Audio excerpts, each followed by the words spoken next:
Vice Chairman Fitzpatrick, Ranking Member Green, and distinguished members of the committee, I'm honored to appear before you today to discuss the dangers of ransom payments to Iran. In particular, I would like to focus my testimony on the legality of the $400 million cash payment, as well as the subsequent $1.3 billion cash payments, the risks that such payments pose, and how, most importantly, we could have structured these payments to limit Iran's ability to use these funds to support terrorism, weapons proliferation, and regional instability. With the recent one-year anniversary of the JCPOA, it is as important as ever to ensure that Iran is limited in its ability to support terrorist forces and corrupt the international financial system.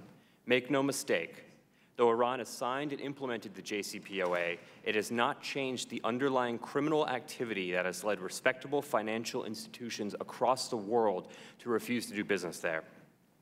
Iran's unwillingness to change its destabilizing conduct is one of the reasons the payment of the $1.7 billion to the Islamic Republic raises serious concerns that this money will be, or already has been, used to support the IRGC, the Iranian military, and Iran's proxy terrorist forces throughout the region. To be clear up front, and as discussed, this payment does appear permitted under U.S. law. Pursuant to 31 CFR 560.510d2, which is part of the ITSR, U.S. persons are authorized to conduct all transactions necessary to payments related to settlement agreements in a legal proceeding between the United States and Iran. The provision permits U.S. government officials and foreign financial institutions to transfer these funds to Iran after a settlement agreement at the United States-Iran Claims Tribunal, even if such transfers are done in cash. Though I will point out that, as Representative Royce noted, that means you could use the formal financial system to transfer these payments. You do not have to go through cash. Despite the likely legality of the transfer, however, the payment of this money to Iran, particularly without preconditions to ensure that it was not used to support Iran's terrorism-related activities, is both troubling and a missed opportunity.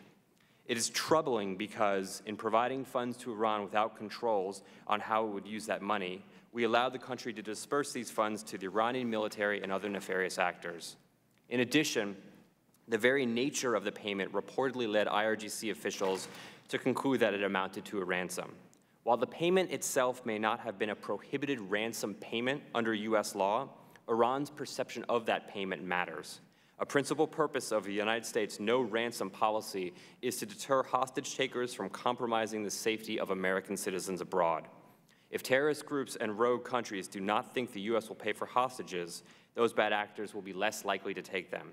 Because of the particular nature of these payments, Iran believed this to be a ransom and consequently may be more inclined to seize Americans in the future, as Mr. Rubin noted.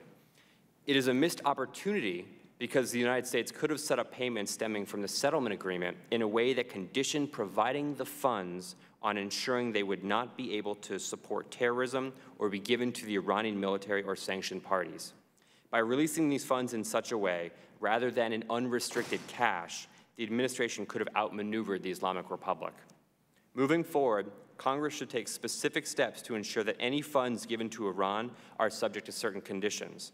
First, Congress could pass legislation that modifies 31 CFR 560.510 and requires that any funds to be sent to Iran pursuant to a settlement agreement be placed in an escrow account and released only upon meeting certain conditions, including that the funds not be provided to a sanctioned party and must be released in tranches with a certification provided by the Secretary of the Treasury and relevant U.S. government agencies that the prior released amount has not gone to designated parties or to entities engaged in a number of proscribed activities.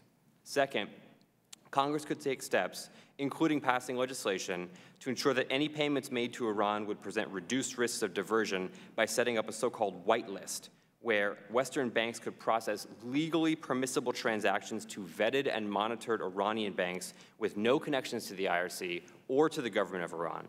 Such a whitelist would create a specified channel for processing transactions, including settlement agreements like this one, in a way that would limit Iran's ability to channel the funds to the IRGC and designated parties.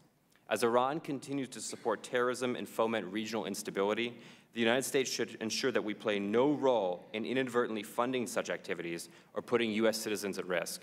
These proposals, I believe, are a step in that direction. I look forward to discussing them with you during the remainder of the hearing. Thank you for your time. Thank you, Ms. Maloney. You are now recognized for 5 minutes.